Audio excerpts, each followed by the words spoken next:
financial contentment has nothing to do with how much you make. It has everything to do with spending less than you make.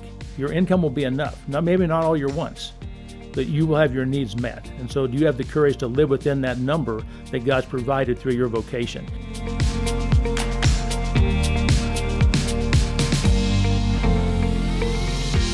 Russ, welcome back to Focus on the Family. It's been a few years. It has, Jim. Thanks for having me back. But it's good. You know, one thing I've noticed about financial experts is they usually come from brokenness. I mean, they experienced it. They had to dig themselves out of a hole. And I think you and your wife, Julie, were kind of like that, right? You had early difficulty in managing money. Is that accurate? Yeah, I mean, this is an issue that couples deal with. We have different backgrounds, we have different personalities, we're different as male and female, right? Bring those things together. So, yeah, when I met Julie, I looked at her checkbook ledger and she didn't have anything subtracted. And I said, well, what's going on here? She said, well, I know there's enough in there. So that was one issue that was an issue to start with was, hey, was she going to keep track of things? And then we began to realize that we had to figure out how we were going to work together on this financial issue and how we were going to make it a non-issue. And that's really the goal, Jim, is to make money a non-issue in your marriage. So it took us several months to figure out how we were going to use our money and agree together on how it was going to be spent and deployed. And it took a little while, but we for 45 years now, we've been on the same page on that. So I'm grateful for that. You know, it's interesting that setup we just talked about. When two people come together, they get married, typically in your 20s, your 30s, hopefully sooner rather than later from our perspective at Focus on the Family. But it's a natural tendency to struggle in this area because you're coming from, probably student jobs. You're making maybe 15, 17 an hour nowadays. I don't know. And things are pretty good. You're making maybe $2,000 a month and you're going, wow, I could live off this easily. Then you get married and, expenses mount up. And in that regard, how would you speak to a young couple to say kind of the warning sign? I'm thinking of a highway sign that says, beware, low bridge ahead.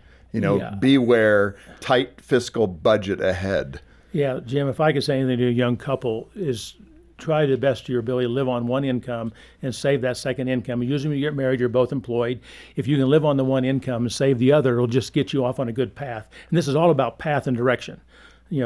Direction determines destination. And so if I can start off and live on one income and save that other income, now I get ahead of the curve. I don't have to use credit cards. I can begin to save for a down payment on a house. And so that's probably the number one thing for a young couple. And that means you have to do without. I mean, Julie and I, we couldn't afford a Christmas tree early on, so we just cut a limb out of a tree. And my brother came over and said, what is this, Charlie Brown Christmas, right? But we didn't have a dining room table for 3 years. We would haul the sofa table we know the in. feeling. And so if you make it hard on yourself early, it'll get easier later. Yeah. But if you start off, just spending, because two incomes, like you said, you're both making $30,000, that's $60,000, and you're having a great time. Well, then kids come along and some other things. It's like, okay, now what? And so start with one income and live on one income and save the rest.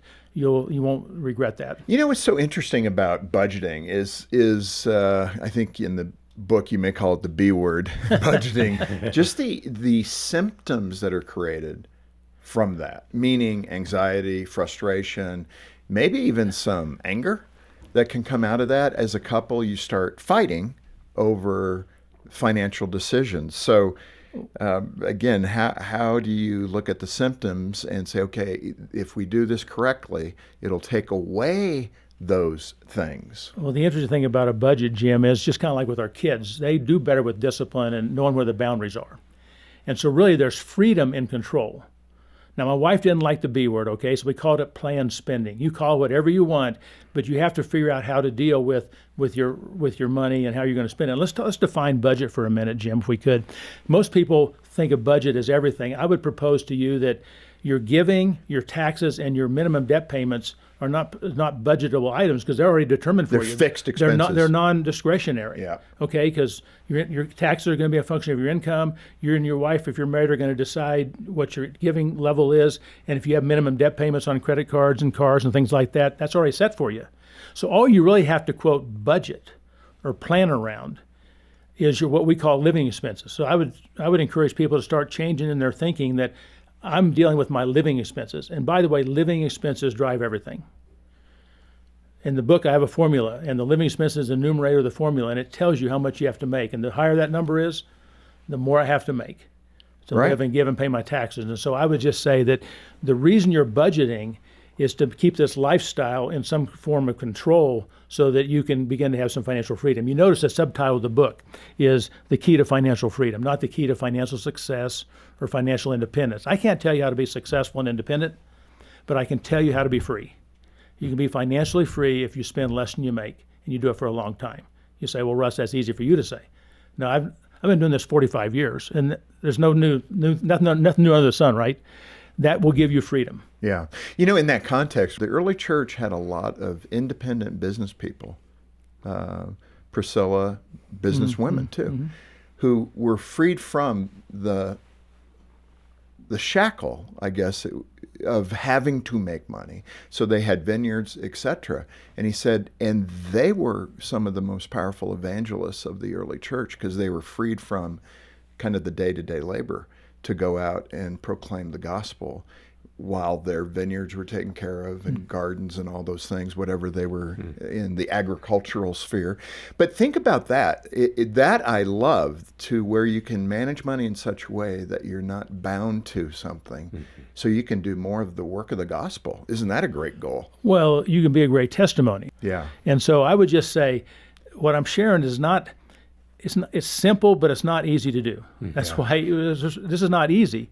But you have to have the courage to say, okay, if this is true, if spending less than I make is the key to financial freedom, long term, then I'm going to have the courage to do that. And I'm going to do without early on. I'm going to live on one income, and I'm going to get off on a good footing.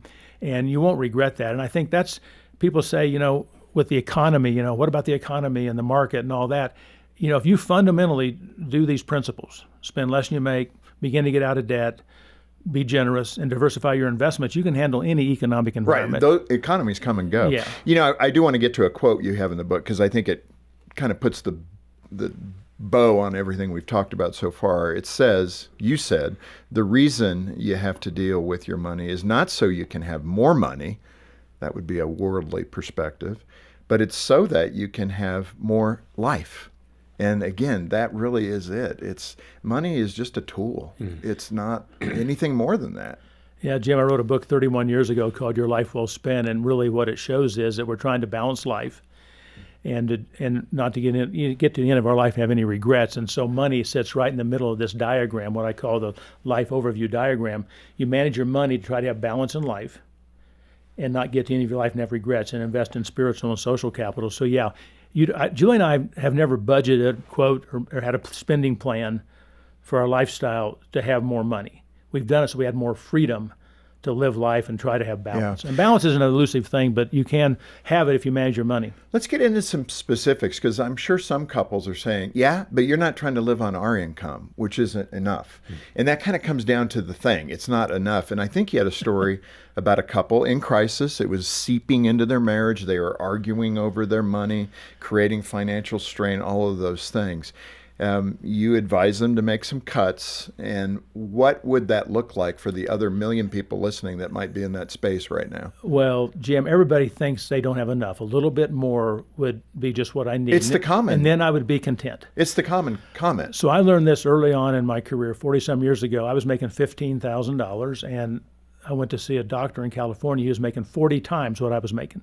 So if you can do the math, that's $600,000. But he was spending $700. And I know if you're listening to this, you're thinking, that's crazy. If I was making $600, I'd never spend $700. But I came home, walked in the apartment, told my wife, I said, I learned a very important lesson on this trip, honey. Financial contentment has nothing to do with how much you make. It has everything to do with spending less than you make. And guess what, Jim? In 45 years, Philippians 4:19 is true. My God shall supply all your needs according to his riches and glory in Christ Jesus. I've never seen anybody not have enough to meet their needs. So God will have you have enough. Your income will be enough. Maybe not all your wants, but you will have your needs met. And so do you have the courage to live within that number that God's provided through your vocation? And so I think the first thing people have to realize is, I'm working hard at what God's called and equipped me to do. That generates X amount of income. Now it's up to me to figure out how I'm going to live within that income. Give me some specifics, again, to help the listeners, the viewers on YouTube, just to understand, like with that young couple, you get the spreadsheets. This is like an investigative CPA. Yeah. So you follow the money. You're looking at their spending habits. You can see it right there. What are some of those typical things that couples can trim and still live okay. Well, it's this is where everybody has to wrestle. We're all going to stand before God and make an account of what we've done, what He has given to us, and we all have different priorities, right? So for Julie and I, priorities were paying off debt and maybe not doing as much on the vacation front. So there, the ones that are most optional are like vacation, gifts. Julie and I, those are the ones we really had to watch because we'd get out of control on gifts and things like that. Those are the things. I was with a person the other day, and he had a huge number there for his pets. Like $400 a month for pets. Now I could judge that and say that's a little bit too much for your pets. And he had a pet walker and things like this. And so I think, Jim, the most important thing is that folks get all the numbers down. I would say two things about budgeting. Make sure you're realistic. And in the book on page 63, there's a page you just need to fill out. Be realistic about the numbers and don't leave anything out. Some people fool themselves. They leave out car repair. They leave out auto repair. So the most important thing is to get all the right numbers down. And here's where, as if you're married, you need to work together to come up with realistic amounts. I think one of the things I've learned over the years, Jim, is that the reason people don't budget is they don't distinguish between monthly items and non-monthly. So what they do is they budget everything monthly, and then they give up on their budgets in February because they budget $100 a month for vacation, $100 a month for kids' clothes, right. And then the kids get sick, they want to take their wife away for Valentine's, and it just doesn't work because they're thinking $100 a month when they should be thinking $1,200 for the year for these categories. So I would just say that to make a budget work, you have to distinguish. And Julie and I have learned this as couples, we've met with them. They said, oh, now I can make a budget work because I've taken out those 7 or 8 categories that are non-monthly. Auto repair, home repair, vacation, gifts. And so I would just encourage listeners to make a budget work, and we talk about that in the book. You have to distinguish between monthly and non-monthly. Yeah, but in that regard, do you need to go a year before you can save up for that vacation and take it? No, but what it does mean is you have to have, no budget works without any cash in the bank. Right. So I have to have a little bit of cash to start with, because then if I budgeted $1,200 for clothes for the year and I find a great sale and I want to spend $300 in January, I'm still on my budget, right? I'll still have $900 left, but I have to be able to spend the $300. Yeah. I can't be waiting until the $100 comes in. Yeah. So the only way this works, the only way any budget works, is you have to have some cash. Let me say one of the mistakes people make is they start with their take-home income, Jim, rather than their gross, and that starts off a problem because all that stuff being withheld is your money. And so one of the places people, and I want to get into this because this is a real critical thing about this, is retirement. Well, I was going to ask you about that because you said sometimes you oversave for retirement. I'm going, what? Well, think about it. You're starting our family, you're starting your career, and you're in a hurry to quit. So you're a young couple. Think about that for a minute. And retirement didn't even start until 1933, the Social Security Act. And now what we've done is we've told people, hey, you need to get busy, starting your career, you need to start your family, and then you need to start saving for retirement so you can quit. Jim, it's crazy. We need to extend our time horizon and get this retirement thing out of our thinking, especially as we're starting off, because that's a big stressor. Well, sometimes you can't afford to fund retirement. You say, well, you're a financial guy, Russ. Yeah, I am. But the point is, one of the biggest places people can cut, one of the first things we tell people is cut your funding back to maybe just the amount they're matching. And sometimes you can't even do the amount they're matching because you need it to buy kids braces. See, this is the other thing, husband and wife. Men are like, I got the retirement, honey. She's like, I need cash, right? I need cash for the kids' activities. So that's where you get some real friction. Julie and I have met with so many couples. They'll come in, they'll have all this money in retirement, and they have no money. Mm-hmm. And that's a huge problem. And so I would encourage people, I hope you can fund retirement.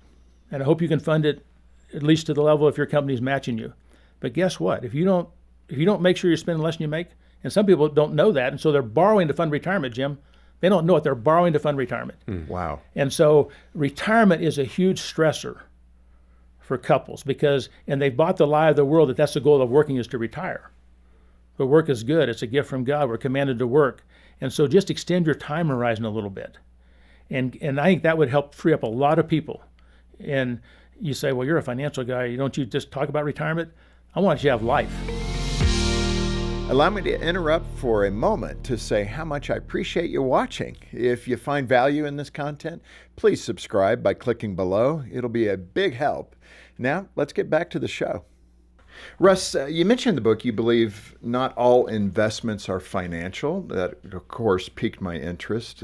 But you said that you need to invest in your marriage and family over the years. I'm not sure that everybody would connect those dots. So what does it mean to invest in your marriage and family? I mean, we've got ideas here at Focus on the Family. What do you mean by it? Well, I put this under the category posterity investing, and posterity, the generations come after you. So, for example, when the kids were young, I invested in house help to help take off some of the stress of Julie around the holidays. I found out that was a real good investment. And you can say, well, that's an expense. I think, Jim, if people could just add to their financial plan a line called posterity investing, it'll change their whole paradigm. Even though you think it's an expense, maybe you pay for your kids to go to a marriage retreat or whatever it is. I paid my kids to do scripture memory or do book reports. Yeah. And so that was an investment in their spiritual growth. And so I just think the idea of posterity investing needs to be on our radar screen. Like we talked a little bit earlier, there's 5 things that you can do with your savings once you make sure you're spending less than you make. Retirement, personal investing, you can give more, you can pay off debt, and then you can do what's called posterity investing. I would just encourage listeners to not just default to retirement, not just default to putting more money in the bank, but when you have savings, when you have surplus, maybe some of it should be invested in your family, something maybe unique vacation. Yeah. Come out and see Adventures and Odysseys, meet Whit out here. Hey, that's a great idea. Well, my boys grew up on that, okay? So Yeah. we'd make long trips back to Kansas where I grew up, and we get in the car and listen to Adventures and Odyssey. In fact, as my youngest son said, Dad, that's how I learned the Bible. I didn't learn it in my Christian school. I learned it from Whit. Oh, my goodness. That's great. You'd be surprised how many people write that to us. Yeah. I mean, that is great. It's a wonderful series. Yeah. Russ, there's another concept in here I was really struck by, because in our culture, we're so image conscious. And you talked about limited spheres or something to that akin. Share what you were talking about there. Yeah, John, it's interesting. We live in a culture where it's all about, what we drive and where we live. And so back to those trips I was just talking about, we'd get in the car and leave Atlanta and head back to Kansas to see the grandparents. And we had a tradition where we'd get off and drive on 2-lane roads. I wanted the boys to see Americana. So you'd be driving down these 2-lane roads, and we'd eat at the local cafes where, they'd say, you aren't from around here when you walked in, right? And the menu was on a grease board. The boys said, we want to eat at McDonald's. We want to eat at Pizza Hut. You do that when you have your kids. We're eating here. Just listen to Adventure and Odyssey while we're driving, and we'll be good. But what happened, John, was I began to notice, come up to the outside of these small towns, there'd be a big house up on the hill. This is a guy that has financial capital, white fence, 40 acres, Hereford cattle out front. He's the doctor, he's the dentist, he's the business owner in town. Houses are still nice. They get smaller as you go through town. Then you go across the railroad tracks, and they're a bunch of double-wide trailers. 50 miles down the road, the same scenario would play out. Big house, a guy that has financial capital, probably pretty impressed with himself. And then it dawned on me, the guy in the one town doesn't know the guy in the next town. So if you make it your goal to amass money, you'll always and only impress a limited sphere of people. I mean, how many people know where you live and what you drive? I hate to tell you, not very many, but this helps me keep perspective. This idea of, I'm not going to make it my goal just to have more and bigger to impress people. I'm going to try to use my money to invest in posterity, invest in what God's doing around the world, and impacting a limited sphere of people. One of the things I'm smiling because I'm realizing I'm driving a 2016 Toyota Highlander with 130,000 miles. It's a car of the people. And somebody once said to me, car has only one function. That's to get you from point A to point B. And if you could do that reliably, why spend a lot of money on that? It's kind of like getting a taxi. Would you rather spend $5 or $500 for that taxi ride? Russ, let me ask you, because it's, I have extended family members who struggle financially. And it's a reality. One in particular is a single parent mom with 4 kids, and she's a waitress. And, this is the reality for millions of people. They're not making a great deal of money. And even that idea to put aside money for a car is out of reach. So when you look at the single parent, for example, whether that's a mom or dad, there's more dads now today that are single parents. How do they manage some of those difficulties on a single income? It may not be enough. Like I said, a waitress. They feel so underwater that there's no oxygen. Well, we start where we are, and we have the courage to start climbing out where I am. And that's where, hopefully people around them are noticing these things. Hopefully the church can help. Yeah, that's what I would say. But your job is to the best of your ability. Because like I said, Philippians 4:19 is true. my God shall supply all your needs. And so it might be an unexpected check or whatever, but your job, first of all, is to, all right, I'm going to quit doing the Starbucks coffee, or I'm going to do whatever to do the best of my ability to live within my income, whatever that income is. And then trust God to meet my needs, because He will, Jim. Right. I mean, you've seen it, I've seen Oh, it. yeah. And that's what I would say. And I would just say to listeners, start where you are and have the courage to do it the opposite of most of the people around you, because most people are just like, hey, this will all work itself out. No, spend less than you make, do it for a long time. And also get engaged with the church. I mean, Yeah. this is what the body of Christ should be about. I'm thinking particularly for that single parent mom Yeah. who needs help. I mean, and- she just needs help. Julie and I were fortunate to come across a couple who had like 7 kids, and they really needed reliable transportation. And so God put on our heart to step in and help with that. And so there's people like that, as long as you're in a body and as long as you're doing your part. Yeah, and that kind of leads, Russ, to something that you and Julie have learned. I mean, you mentioned being generous and how it hasn't been where you've had a lot of resources. So for those who are maybe at a point of being okay, and it's not a struggle, how can we look around and meet needs in a way that honors God? Well, Julie and I implement a program called a God Pocket. This is money that we've given away. We're just waiting for the Holy Spirit to tell us who and where to give it.